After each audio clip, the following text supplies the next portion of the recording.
નમસ્કાર મિત્રો। કોઈ પણ વેપાર જે છે એ વિશ્વાસના આધારે ચાલતો હોય। આપણે કોઈ દુકાનદાર પાસેથી કોઈ સામાન્ય વસ્તુ પણ ખરીદીએ છીએ તો આપણે એની પર વિશ્વાસ રાખીએ છીએ કે જે પ્રમાણે આપણે પૈસા ચૂકવ્યા છે એ પ્રમાણેની વસ્તુ એને આપણને આપી હશે। અને ધારો કે એ દુકાનદાર આપણને બાકીમાં એ વસ્તુ આપે છે, ઉધારી ઉપર એ વસ્તુ આપે છે, તો એ પણ આપણી ઉપર વિશ્વાસ મૂકે છે કે જે વસ્તુ મેં બાકીમાં આપી હશે એના પૈસા સમયસર મને આ ચૂકવી આપશે। તો જ્યારે પણ કોઈ વેપારમાં વિશ્વાસ તૂટવાની જે ઘટનાઓ છે એ વારંવાર બને છે તો એ વેપારની જે આખી વ્યવસ્થા છે કે જે પદ્ધતિ છે એ પદ્ધતિમાં પરિવર્તન આવે છે। જ્યારે કોઈ વેપારની પદ્ધતિમાં પરિવર્તન આવે છે તો એની અસર બજાર ઉપર પણ થાય છે। તો જીરા બજારમાં પણ મિત્રો જે એક રીતે વિશ્વાસથી જે વેપાર થઈ રહ્યો હતો એની સામે વિશ્વાસ જે છે એ તૂટવાની ઘટનાઓ સામે આવી રહી છે। બે મોટી પેઢીઓ આર્થિક રીતે કાચી પડી હોવાની ચર્ચા બજારમાં તેજ બની છે। ને જે કાચી પડી છે ને જે બાકી લેણું છે એ એટલું બધું મોટો આંકડો છે કે ખરેખર જે અત્યાર સુધીના જે આંકડાઓ છે એના કરતાં જે અત્યાર સુધી જે પેઢીઓ કાચી પડવાની જે વાતો આવતી હતી ને જે આંકડાઓ બહાર આવતા હતા એના કરતાં આ આંકડો ખૂબ જ મિત્રો મોટો છે। તો આ ઘટના શું છે એની વાત આપણે આજના વિડીયોમાં કરશું અને એની સાથે જીરા બજારની જે હાલની સ્થિતિ છે એની વાત પણ આપણે આજના વિડીયોમાં કરીશું।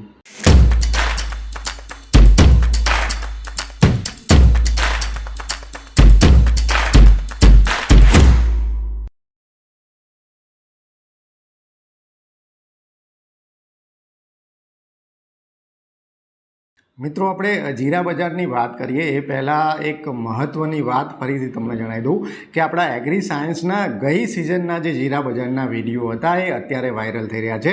મને ઘણા બધા જે મારા ઓળખીતા મિત્રો છે કે મારા સંબંધીઓ છે એમના ફોન આવી રહ્યા છે કે ગઈ સિઝનના જે વિડીયો છે એ જોઈને એ પ્રશ્નો કરી રહ્યા છે। કારણ કે ગઈ સિઝનમાં મેં તમને જણાવ્યું હતું કે હું મારો જે પોતાનું અમારે જે ખેતીની જમીનમાંથી જે જીરાનું ઉત્પાદન થયું છે એનું હું ક્યારે વેચાણ કરીશ એ તમને જણાવીશ। તો એ મને પૂછી રહ્યા છે પણ મિત્રો ગઈ સિઝન એ અલગ હતી ને આ સિઝન અલગ છે। આ સિઝનની હું તમને વાત કરું તો આ સિઝનમાં જે અમારી જે રણનીતિ છે કે જે મારી રણનીતિ છે, મારે જે અમારી જે ખેતીની જમીનમાંથી જે ઉત્પાદન આવ્યું છે જીરાનું, જે અમારા ભાગે જે માલ આવ્યો છે અંદાજે 150 મણ આસપાસ છે ને એમાંથી જીરાનો એક સ્ટોક ઓલરેડી અમે સિઝનની શરૂઆતમાં જ વેચાણ કરી દીધો છે ને અત્યારે ભાવ ખૂબ જ ઘટી ગયા છે। તો અત્યારે હાલની સ્થિતિએ કોઈ જાતનું વેચાણ નથી કર્યું પણ ફરીથી જ્યારે પણ ઉછાળો આવશે તો સારો ઉછાળો આવે તો દરેક ઉછાળે વેચવાની એક રીતે મારી પોતાની રણનીતિ છે। જે મારા માટે જે રણનીતિ હોય, મારા માટે જે નિર્ણય હોય, મારા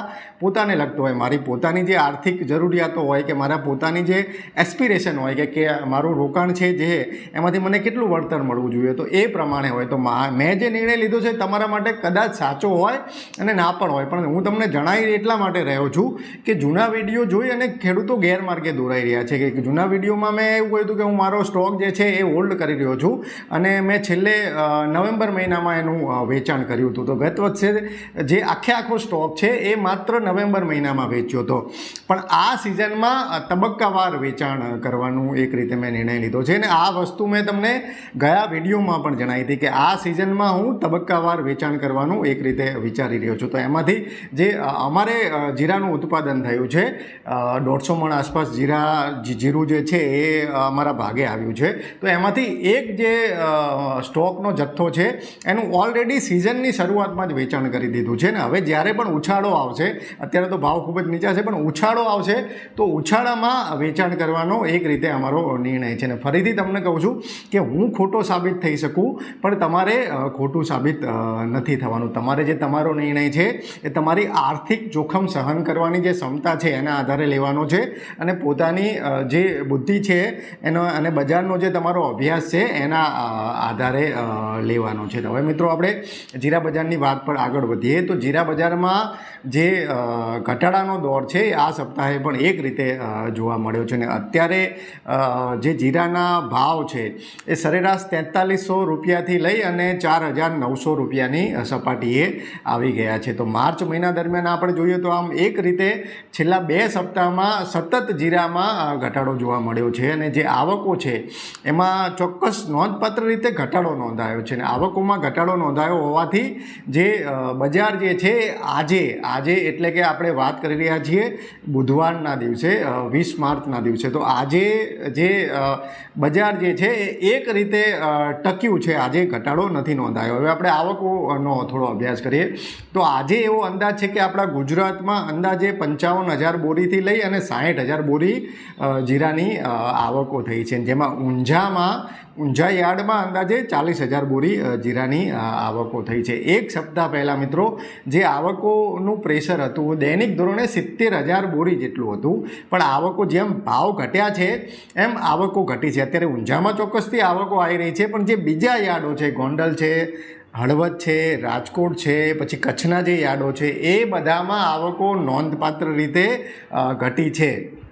તો એ દર્શાવે છે કે નીચા ભાવે ખેડૂતોને જીરું જે છે એ વેચવું નથી. ને અહીંયા એક રીતે ખેડૂતો અને વેપારીઓ વચ્ચે એક રીતે મૌન લડત ચાલતી હોય એવી સ્થિતિ છે, કારણ કે જે સ્ટોકિસ્ટ છે એ 5,000થી ઉપર જ્યારે ભાવ જાય છે તો સ્ટોકિસ્ટ જે છે એ સ્ટોક નથી કરતા, અને જ્યારે પણ 5,000થી નીચે ભાવ જાય છે તો સ્ટોકિસ્ટ ચોક્કસથી એક્ટિવ થાય છે, પણ જે ખેડૂતોની વેચવાલી છે એ ઘટી જાય છે. તો અહીંયા જે માંગ અને પુરવઠાની જે લડત છે એ સીધી રીતે આપણને જીરા બજારમાં જોવા મળી રહી છે. અને આ સપ્તાહ મહત્ત્વનું એટલા માટે છે કારણ કે શનિવાર સુધી યાર્ડો ચાલુ રહેશે, પછી એક સપ્તાહ સુધી ગુજરાતના મોટા ભાગના યાર્ડોમાં, આમ તો તમામ યાર્ડોમાં માર્ચ એન્ડિંગનું વેકેશન શરૂ થશે, એટલે એક સપ્તાહ સુધી યાર્ડોમાં હરાજી નહીં થાય. તો સામાન્ય રીતે અત્યારે આવકોનું થોડું પ્રેશર હોવું જોઈએ, પણ એના બદલે પ્રેશર અત્યારે નથી. એ એક રીતે એ દર્શાવે છે કે નીચા ભાવે વેચવા માટે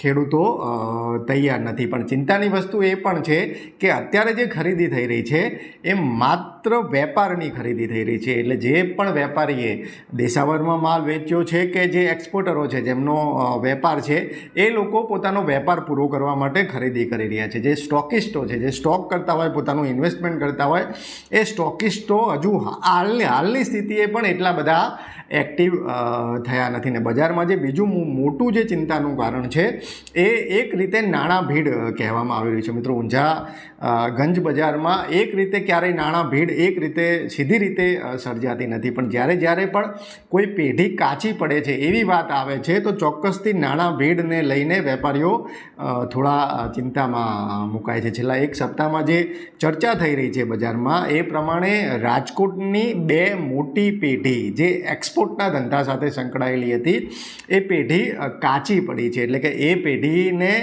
જેમને પણ ચૂકવણું કરવાનું હતું એ પેઢીને ચૂકવણું કરવા માટે આ જે 2 પેઢીઓ છે એ સક્ષમ નથી, એ ચૂકવણું નથી કરી રહી, અને એના કારણે જે વોટ્સઅપમાં મેસેજ વાયરલ થઈ રહ્યા છે એ પ્રકારે વાયરલ થઈ રહ્યા છે કે 2 પેઢી જે કાચી પડી છે એની અસરથી વધુ 2 પેઢી હજુ આગામી સમયમાં જે કાચી છે એ પડી શકે છે. આપણે કાચી પડી એ શબ્દ એટલા માટે વાપરીએ છીએ કે ઉઠામણું શબ્દ થોડો હાર્ડ લાગે ને એક રીતે એ લીગલ શબ્દ થઈ જાય, એટલે આપણે કાચી પડી એ શબ્દ વાપરીએ છીએ. પણ તમે સમજી ગયા છો કે હું શું કહેવા માગું છું. તો જ્યારે પણ બજારમાં નાણાં ભીડ સર્જાય છે તો એક રીતે વેપારને પણ અસર થાય છે. મેં શરૂઆતમાં જણાવ્યું એમ કે વિશ્વાસના વેપારને અસર થાય છે. અત્યાર સુધી ધારો કે જે વેપાર થતા હતા એમાં બાકીના જે વેપાર થતા હતા એ વિશ્વાસના આધારે થતા હતા, પણ જે આ ઘટના છેલ્લા એક સપ્તાહમાં 2 પેઢી મોટી પેઢી કાચી પડવાની સર્જાઈ છે, રાજકોટની જે 2 મોટી પેઢીઓ કાચી પડી છે એના કારણે હવે જે બાકીના વેપાર છે એ ચોક્કસથી ઓછા થશે. જ્યારે બાકીના વેપાર ઓછા થાય તો જે કુલ વેપાર છે એની ઉપર પણ એની અસર થતી હોય છે. આથી આ સપ્તાહમાં આપણને શરૂઆતના જે 2-3 દિવસ છે એ એક રીતે પ્રેશર જોવા મળ્યું. આવકો ઓછી હતી છતાં પ્રેશર જોવા મળ્યું. તો વેપારીઓ એવું જણાઈ રહ્યા છે કે જે 2 પેઢી કાચી પડી એના કારણે સોમવાર અને મંગળવારના દિવસે આપણને જીરાના ભાવમાં પ્રેશર જોવા મળ્યું.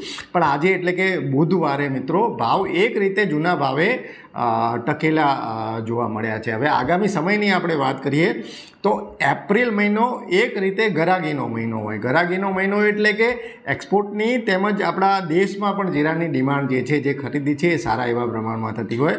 તો એપ્રિલમાં ડિમાન્ડ સારી હોય. પણ બીજી મહત્ત્વની વસ્તુ એ છે કે સૌથી વધુ જીરાની આવક પણ એપ્રિલ મહિનામાં થતી હોય. તો એપ્રિલ જે મહિનો છે એમાં આવક પણ નોંધપાત્ર રીતે વધી શકે છે અને ગરાગી પણ નોંધપાત્ર રીતે વધી શકે છે.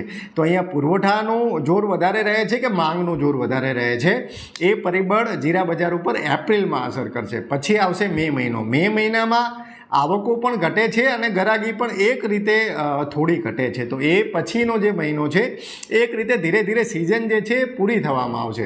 પછી મિત્રો જૂન અને જે જુલાઈ મહિનો છે એમાં જે આંતરરાષ્ટ્રીય સ્તરે આપણે થોડી નજર રાખવી પડશે, કારણ કે એવી વાતો છે કે ચીનમાં નોંધપાત્ર રીતે જીરાનું વાવેતર થયું છે. તો ચીનમાં જ્યારે જીરાનું વાવેતર નોંધપાત્ર રીતે થઈ રહ્યું છે, અત્યારે હજુ પૂરું નથી થયું, પણ એવી વાતો છે. મારે એક નિકાસકાર સાથે પણ વાત થઈ, એમના મોટા ભાઈ ચીન જઈને આવ્યા હતા, તો એમનો પોતાનો એવો રિપોર્ટ હતો કે ચીનમાં આ વખતે જીરાનું જે વાવેતર છે એ નોંધપાત્ર રીતે વધવાની સંભાવના છે, ઓલમોસ્ટ બમણું થવાની સંભાવના છે. તો ચીનનો જે માલ છે એ જુલાઈ મહિના આસપાસ બજારમાં આવી શકે છે. હવે ધારો કે ચીન એ મિત્રો એક રીતે એક આપણે સમજી ન શકીએ એ પ્રકારનો દેશ છે. ગઈ સિઝનમાં પણ આપણે જોયું હતું કે જ્યારે આપણા ભાવ 7,000, 8,000, 9,000ની સપાટીએ હતા ત્યારે ચીને મોટા પ્રમાણમાં આપણી પાસેથી જીરું ખરીદ્યું.